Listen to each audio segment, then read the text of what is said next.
Hopefully they Chapter can 2. break out the phone Oh, them and trash. Just the he's forest. scared to get back.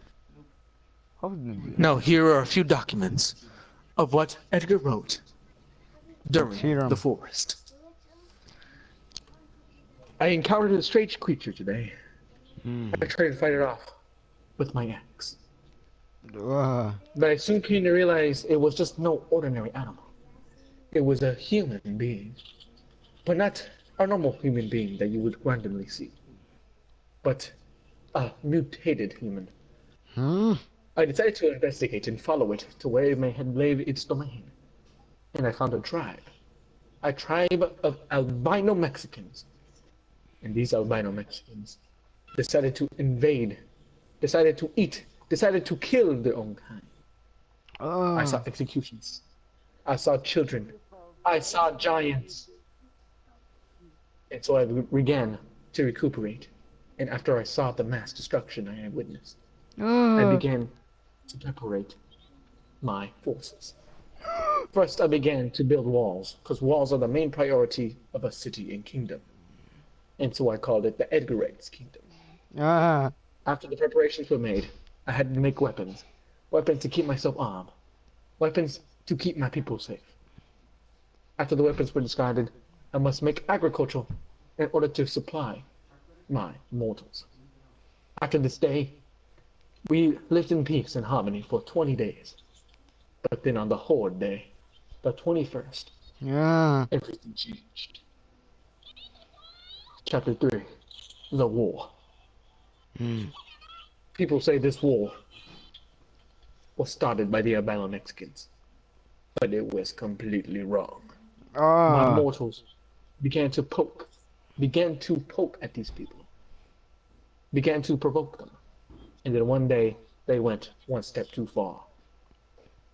They took the jewel of the things that they praised, and began to recuperate and began to search. They knew we were, but now they came with burden. We had to arm ourselves, and I demanded the people of 18 years of older calm down and bring weapons and fight for the people. We encountered them, and they brought horses, and they had a shark, a human shark. On the hill, we saw the mortal on his albino horse. There's no way. In front lines, pacing back and forth with his comrades.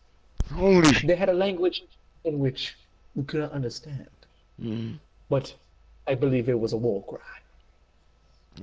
So I took the headlines and began to uproar my army. I said, man, these albino Mexicans have no chance against us.